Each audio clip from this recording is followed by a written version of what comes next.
Good afternoon, students. IP students, today's our new topic is expressions. An expression in Python is any valid combination of operators. Means Python में एक valid expression किसको कहेंगे हम? एक valid expression किसको define करेंगे? It is the combination of operators, literals and variables. Actually ये सारे के सारे जो टर्म्स हैं ये सारे के सारे कॉन्सेप्ट्स जो चैप्टर था आपने रीड किया, मैंने एक्सप्लेन किया, आपने इसको जरूर रीड किया होगा, तो पीछे आप चैप्टर में सारा कुछ क्लियर कर चुके हैं, सारा आपको क्लियर हो चुका होगा। मैंने आपको सारा एक्सप्लेन किया है, ऑपरेटर्स क्या होते हैं, लिटरल्स क्या होते हैं और वेरिएबल्स क्या होते हैं। An expression is composed of one or more operations. मतलब अब एक एक्सप्रेशन की अगर बात की जाए तो उस एक्सप्रेशन में ऐसा नहीं है कि कोई एक ही ऑपरेशन होगी, उसमें मल्टीपल ऑपरेशंस परफॉर्म हो सकती हैं, ठीक है, with operators, literals and variables, ठीक है। उसके बाद है देखिए, expression in Python can be of any type. Expression जो है पाइथन में वो किसी भी टाइप की हो सकती है। Arithmetic expression, string expression, relational expression और logical expression, and we have also compound expression, मतलब जिसमें सारे के सारे टाइप्स की एक्सप्रेशंस कंबाइंड हैं, दैट इज कंपाउंड एक्सप्रेशन। अब देखिए, ऐसी एक्सप्रेशन जिसमें सिर्फ अर्थमेटिक ऑपरेटर्स यूज हो रहे हैं तो उसको हम अर्थमेटिक एक्सप्रेशन कहेंगे, और ऐसी एक्सप्रेशन जिसमें स्ट्रिंग एक्सप्रेशंस हैं, स्ट्रिंग ऑपरेटर, स्ट्रिंग को हम ऑपरेट कर रहे हैं, that is string expression. And ऐसी एक्सप्रेशन जिसमें हम relational operators, comparison operators use कर रहे हैं तो वो हमारी रिलेशनल एक्सप्रेशंस की तरह वर्क करेगी, ठीक है। और ऐसे एक्सप्रेशन जिसमें सिर्फ लॉजिकल ऑपरेटर्स हैं, एंड और नोट, तो वो हमारी लॉजिकल एक्सप्रेशन है।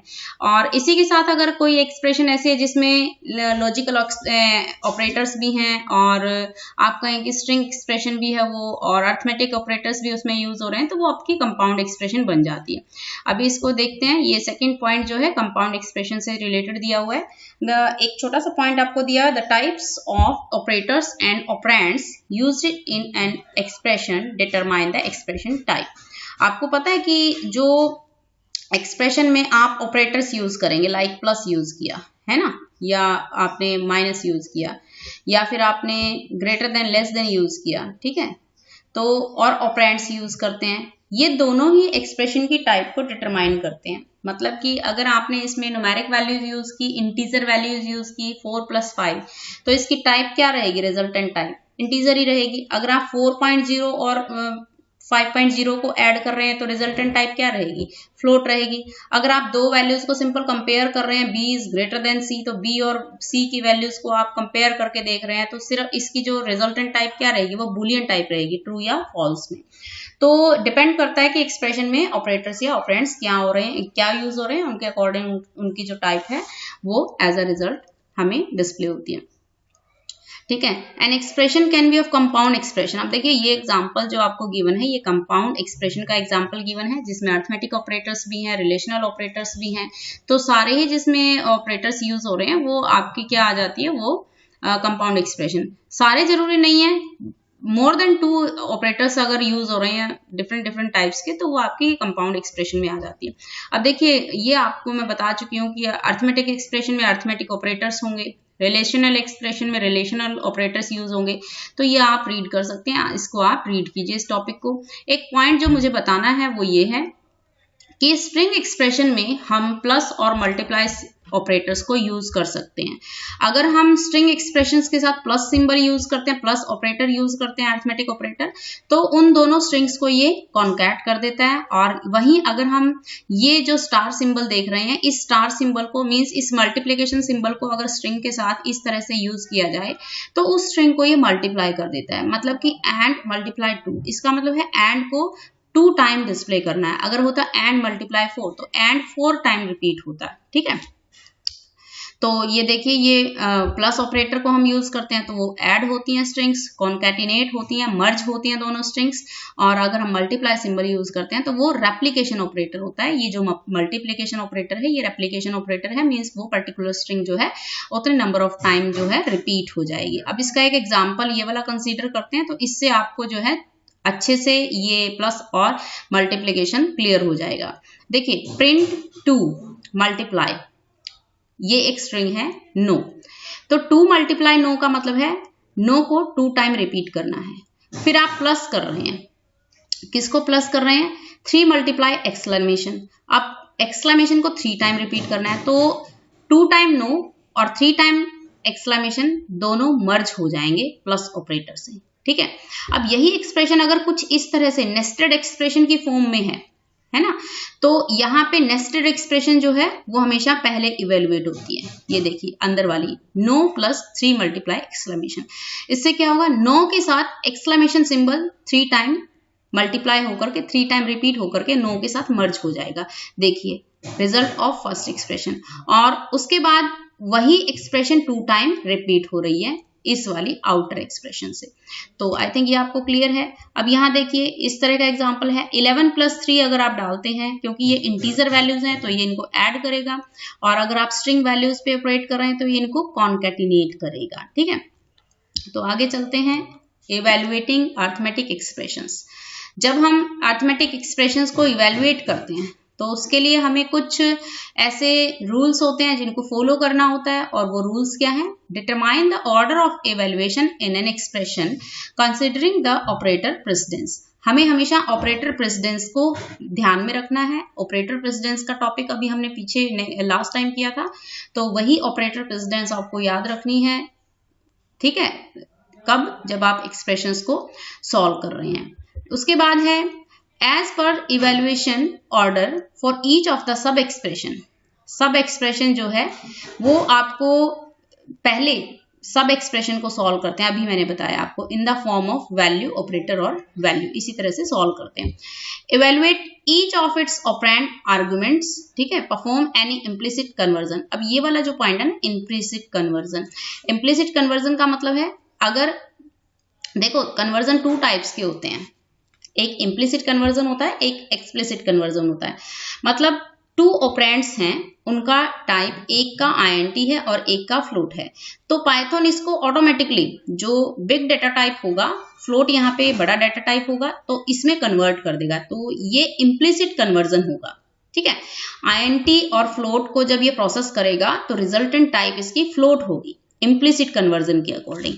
और एक्सप्लिसिट कन्वर्जन वो होती है जिसमें यूजर फोर्स करता है किसी एक्सप्रेशन को पर्टिकुलर टाइप में रिजल्ट करने के लिए, ठीक है। तो compute it's result based on operator. अब जो ऑपरेटर्स हैं उनके अकॉर्डिंग ही तो आप कंप्यूट करेंगे रिजल्ट। ऐसा तो नहीं कि प्लस की जगह माइनस यूज करेंगे और माइनस की जगह प्लस यूज करेंगे। तो जो ऑपरेटर्स दिए हुए हैं उनके अकॉर्डिंग ही आप उनको कंप्यूट करें। Replace the sub expression with the computed result. जो सब एक्सप्रेशन है उसको आप क्या करेंगे? रिप्लेस कर देंगे कंप्यूटेड रिजल्ट को। किसके साथ है आप इसको करेंगे? किसके साथ रिप्लेस करेंगे? जो एक्सप्रेशंस इवैल्यूएशन चल रही है उन वैल्यूज को फिर एक्सप्रेशन में क्या करेंगे? कंसीडर करेंगे। Repeat till the final result is obtained. जब तक फाइनल रिजल्ट नहीं आता है आप इन्हीं पॉइंट्स को कंसीडर करते हुए कंप्लीट एक्सप्रेशन को क्या कीजिए? सॉल्व कीजिए। Implicit type conversion. अभी ये मैंने आपको बताया कि इम्प्लिसिट टाइप कन्वर्जन क्या होता है, और इसी इम्प्लिसिट टाइप कन्वर्जन को हम कोर्शन भी कहते हैं। ये आप रीड करना, आपको समझ आएगा, नहीं आए तो आप मेरे से पूछ सकते हैं। देखिए यही इम्प्लिसिट टाइप कन्वर्जन है। इसका एक छोटा सा एग्जांपल हम कंसीडर करते हैं। सपोज आपको ये सारे के सारे वेरिएबल्स गिवन है। CH आपको इंटीजर टाइप दिया है, I आपको इंटीजर टाइप दिया है, फ्लोट ये FL आपको इंटीजर टाइप दिया है। ये वेरिएबल्स हैं जिनकी टाइप्स आपको इंटीजर बताई है, ठीक है। फिर DB और FD ये दोनों फ्लोट नंबर्स हैं, ठीक है। फ्लोट डेटा टाइप है इनका, इसका, और ये आपके एक्सप्रेशंस हैं। अब इन एक्सप्रेशंस में आपने इन वेरिएबल्स को यूज किया तो रिजल्टिंग टाइप क्या होगी? फाइनली रिजल्ट किस टाइप में होगा आपको यहाँ ये बताना है। तो देखिए इसको मैं कुछ आपको एक स्ट्रक्चर जो डेटा फ्लो डायग्राम होता है इनके इवेल्युएशन का वो आपको समझा देती हूँ किस तरह से। Suppose A is equal to CH plus I divide DB है। तो CH का टाइप देखिए आपका क्या था? CH का टाइप इंटीजर था, I का भी इंटीजर था, FL का इंटीजर था, सिर्फ DB और FD का डेटा टाइप क्या था? फ्लोट था। तो यहाँ देखिए जब इसको ये इवेल्युएट करेगा तो दोनों ही CH और I दोनों INT थे, तो INT और INT को प्रोसेस करेंगे तो रिजल्ट जो है वो INT में जाएगा, ठीक है। तो ये INT में जब रिजल्ट आया तो अब इस वाले सॉल्यूशन को नेक्स्ट वाले एक्सप्रेशन के साथ क्या करेंगे? उसके साथ इसको इंक्लूड करके कंप्यूट करेंगे। अब ये इंटीजर टाइप का रिजल्ट इसने रिटर्न किया और जो भी वैल्यू थी वो इंटीजर टाइप की थी। यहाँ अब वैल्यू जो है वो फ्लोट टाइप की वैल्यू है। तो ये फ्लोट वैल्यू और इंटीजर वैल्यू जब प्रोसेस होंगी तो फाइनली जो रिजल्ट होता है ना हमेशा बड़े डेटा टाइप में जाता है, बिग डेटा टाइप में कन्वर्ट हो जाता है। तो फाइनली जो आंसर होगा फिर इन दोनों को कंप्यूट करेंगे तो आंसर किस में जाएगा, इस फ्लोट टाइप में जाएगा। ठीक है, ये फ्लोटिंग पॉइंट नंबर में आपका फाइनली रिजल्ट जो है कन्वर्ट हो जाएगा। आपको हमेशा इस तरह से एक्सप्रेशंस जब रिजल्टेंट टाइप बतानी होती है तो वहां आपको एक चीज हमेशा ध्यान रखनी है, वो ये है कि जब भी कोई रिजल्टेंट टाइप आपको बतानी है तो जो बिग डेटा टाइप है ना बेटा, हमेशा याद रखना अपने आंसर को चेक करने के लिए कि क्या मैंने ठीक सॉल्व किया या नहीं किया। तो जो बिग डेटा टाइप है आंसर हमेशा उसी में जाता है। ठीक है, बिग डेटा टाइप में आपका आंसर रहेगा। तो ये क्वेश्चन आप सॉल्व करके देखना, इजीली सॉल्व हो जाएगा आपसे, अगर आपको समझ आ गया पॉइंट तो। और कुछ ये इससे रिलेटेड कुछ ये भी एग्जांपल्स हैं, इनको भी सॉल्व करके देखना, बहुत इजी एग्जांपल्स हैं और आपको मजा आएगा इनको सॉल्व करने में। ठीक है, तो जो नेक्स्ट टॉपिक है इवेल्युएटिंग रिलेशनल एक्सप्रेशंस, इसको हम फिर डिस्कस करेंगे। तब तक जो संडे है उसमें आप ये टॉपिक अच्छे से कीजिए, साथ में इससे रिलेटेड जितने भी एक्सरसाइज क्वेश्चंस हैं, चाहे वो सोल्व क्वेश्चंस हैं, अनसोल्व क्वेश्चंस हैं, चाहे शॉर्ट आंसर है, एमसीक्यू है, ट्रू फॉल्स है, सभी को अच्छे से प्रैक्टिस कीजिए। ओके बेटा, बाय।